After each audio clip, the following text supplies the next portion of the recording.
Hello അസ്സാം വലൈക്കും welcome back. ഇന്നൊരു ക്ലാസ്സുള്ള ദിവസമാണ് കേട്ടോ. അപ്പോൾ രാവിലെ തന്നെ ബസ്സിലൊക്കെ കയറി ക്ലാസ്സിലെത്തിയിട്ടുണ്ട്. ഇനി ടീ ടൈം ആയിട്ടുണ്ടായിരുന്നു കേട്ടോ. അപ്പോൾ അങ്ങനെ നമ്മൾ ടീ ഒക്കെ ഓർഡർ ചെയ്തിട്ടുണ്ടായിരുന്നു. ടീയും അതിലേക്ക് നല്ല പൊക്കവടയും അതിലേക്ക് ഒരു ചട്നി ഉണ്ടായിരുന്നു. നല്ല ടേസ്റ്റ് ഉണ്ടായിരുന്നു കേട്ടോ. അങ്ങനെ അതൊക്കെ കഴിച്ചിട്ടുണ്ട്. പിന്നെ ഉച്ചക്കുള്ള ലഞ്ച് ആയിട്ടുണ്ടായിരുന്നു. ലഞ്ചിൽ ഞാൻ ന്യൂഡിൽസ് ആയിരുന്നു കൊണ്ടുപോയിട്ടുണ്ടായിരുന്നത്. അങ്ങനെ ന്യൂഡിൽസും കഴിച്ച് അത് കഴിഞ്ഞ് ക്ലാസ്സിന് കയറാനുള്ള സമയമായിട്ടുണ്ട് കേട്ടോ. അങ്ങനെ ക്ലാസ്സിനൊക്കെ കയറി കുറച്ച് നോട്ട്സും കാര്യങ്ങളൊക്കെ എഴുതാനുണ്ടായിരുന്നു. പിന്നെ അതൊക്കെ കഴിഞ്ഞ് കുറച്ച് ഫ്രീ ടൈം ഉണ്ടായിരുന്നു കേട്ടോ. അപ്പോൾ എല്ലാവരും കൂടെ ഫണ്ണായിട്ട് ജസ്റ്റ് ഗെയിംസും കാര്യങ്ങളൊക്കെ ആയിട്ട് അങ്ങനെ ഇരുന്നിട്ടുണ്ടായിരുന്നു.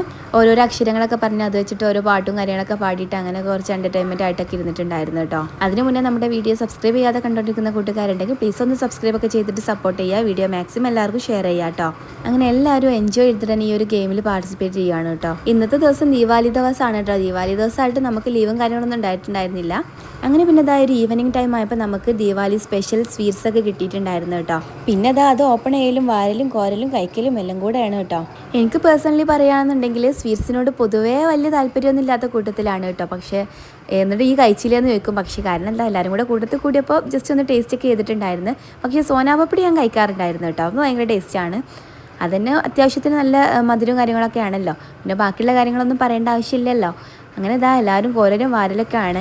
സോനാപപ്പടി ആകെ പൊടിഞ്ഞിട്ടൊക്കെ ഉണ്ടായിരുന്നു കേട്ടോ. അപ്പോൾ അങ്ങനെ എൻ്റെ കയ്യിൽ കുറച്ച് എടുത്ത് വരുമെന്ന് ചോദിച്ചപ്പോൾ എൻ്റെ കൂട്ടത്തിലുള്ള ആൾ എടുത്ത് തന്നിട്ടുണ്ടായിരുന്നു. അങ്ങനെ അത് കഴിച്ചുകൊണ്ട് നിൽക്കുകയാണ് കേട്ടോ. ബാക്കിലുള്ള ആളൊന്നും നോക്കേണ്ട, ആളൊക്കെ നല്ല ആസ്വദിച്ച് തന്നെ കഴിക്കുന്നുണ്ട്. എന്നെ വീഡിയോ എടുക്കില്ല എന്നൊക്കെ പറഞ്ഞതുകൊണ്ട് പിന്നെ ഞാൻ വെറുതെ ക്യാമറ ഒന്ന് ജസ്റ്റ് ബാക്കിലേക്ക് വലിച്ചതാണ്. പിന്നെ ഈ ബോക്സ് കാണുന്ന ഓരോന്നും ചെറിയ ചെറിയ പീസൊക്കെ ഒന്ന് ജസ്റ്റ് ഒന്ന് ടേസ്റ്റ് ഒക്കെ ചെയ്ത് നോക്കിയിട്ടുണ്ടായിരുന്നു. അത് കഴിഞ്ഞ് നമ്മൾ ഇറങ്ങിയപ്പോഴത്തേക്കും നമ്മുടെ ബസ്സൊക്കെ പോയിട്ടുണ്ടായിരുന്നു ഗൈസ്. അപ്പോൾ പിന്നെ എന്തായാലും ഒരു ഐസൊക്കെ കഴിച്ചിട്ട് പോകാമെന്ന് വിചാരിച്ച് നമ്മുടെ അടുത്തുള്ളൊരു ഷോപ്പ് തന്നെയാണ്, അവിടെ കയറിയിട്ടുണ്ടായിരുന്നു കേട്ടോ. ഇവിടെ 10 രൂപ മുതൽ സ്റ്റാർട്ട് ചെയ്യുന്ന ഐസും കാര്യങ്ങളൊക്കെ ഉണ്ട് കേട്ടോ. ഞാൻ ഫസ്റ്റ് ടൈമാണ് ഈ ഒരു ഷോപ്പൊക്കെ വരുന്നത്.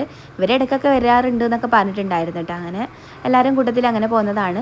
ഇവിടുത്തെ ആംബിയൻസും കാര്യങ്ങളൊക്കെ എടുത്ത് പറയേണ്ടത് തന്നെയാണ്. നല്ല അടിപൊളി ആംബിയൻസും കാര്യങ്ങളൊക്കെ ആയിരുന്നു കേട്ടോ. പിന്നെ അവിടെ വന്നിരുന്ന് അവനക്ക് ആവശ്യമുള്ള ഫ്ലേവറും കാര്യങ്ങളൊക്കെ പറഞ്ഞിട്ടുണ്ടായിരുന്നു. ഏത് പറയണമെന്നുള്ള കൺഫ്യൂഷനിലാണ്. അവസാനം മാംഗോ ബട്ടർ സ്കോച്ച് പറഞ്ഞിട്ടുണ്ടായിരുന്നു. അങ്ങനെ ഒരാൾ സ്ട്രോബെറി ഫ്ലേവറും പറഞ്ഞു, ഒരാൾ പൈനാപ്പിളും പറഞ്ഞു. ഞങ്ങൾ 3 പേര് പറഞ്ഞത് മാംഗോ ബട്ടർ സ്കോച്ച് ആയിരുന്നു കേട്ടോ. നല്ല ടേസ്റ്റ് ഉണ്ടായിരുന്നു. പൈനാപ്പിളിന് 10 രൂപയും ബാക്കിയുള്ള 20 രൂപയായിരുന്നു കേട്ടോ ആയിട്ടുണ്ടായിരുന്നത്. അങ്ങനെ നമ്മൾ അവിടുന്ന് നേരെ പോയി ബസ്സിലൊക്കെ കയറിയിട്ടുണ്ടായിരുന്നു. അതിനിടയിൽ വിളിച്ചിട്ടുണ്ടായിരുന്നു, കോളേജ് പടി ഇറങ്ങിക്കോ, അവിടുന്ന് ഞാൻ പിക്ക് ചെയ്യാൻ വരാമെന്ന് പറഞ്ഞിട്ട് കേട്ടോ. നല്ല റഷുള്ളൊരു ദിവസമാണ്. അങ്ങനെ കോളേജ് പടി എത്തി ഞാൻ ഇക്കാൻ്റെ കൂടെ കയറിയിട്ടുണ്ട് കേട്ടോ. പോണ വൈകിട്ട് വിശാൽ മാർട്ടിൽ കയറണം എന്ന് പറഞ്ഞിട്ട് അവിടെ ഒന്ന് കയറിയിട്ടുണ്ടായിരുന്നു. ഇതിൻ്റെ മുന്നേ ഇതിൻ്റെ ഒരു ഇനാഗുറേഷൻ്റെ സമയത്ത് നമ്മൾ വന്നിട്ടുണ്ടായിരുന്നു കേട്ടോ. അതിനുശേഷം പിന്നെ ഇന്നാണ് വരുന്നത്. ഇവിടെ പൊതുവേ നല്ല കളക്ഷൻസും കാര്യങ്ങളൊക്കെ ഉണ്ട് കേട്ടോ. നല്ല റേറ്റ് കുറവാണ്. അങ്ങനെ നമ്മൾ ഇവിടെ നിന്ന് 1-2 സാധനങ്ങളൊക്കെ എടുത്ത് ബില്ലൊക്കെ അടിച്ചിട്ടുണ്ട് കേട്ടോ. ഇനി നമുക്ക് നേരെ പോകാനുള്ളത് ഇത്താടെ വീട്ടിലേക്കാണ്. അതായത് ഇക്കാടെ പെങ്ങളെ വീട്ടിലേക്കാണ്. ഷെസ് രാവിലെ അവിടേക്ക് പോയതായിരുന്നു. അപ്പോൾ അവനെ തിരിച്ചു കൂട്ടാൻ വേണ്ടിയിട്ടാണ് നമ്മളിപ്പോൾ അവിടെ പോകുന്നത്. അങ്ങനെ അവിടെ പോയി അവനെ തിരിച്ചൊക്കെ കൂട്ടി നമ്മൾ നേരെ വീട്ടിൽ തന്നെ പോവുകയാണ്. അപ്പോൾ ഇത്രയൊക്കെയുള്ള ഈ വീഡിയോ ഇഷ്ടമായാലും ഷെയർ ചെയ്യാനും സബ്സ്ക്രൈബ് ചെയ്യാൻ മറക്കണ്ട. അപ്പോൾ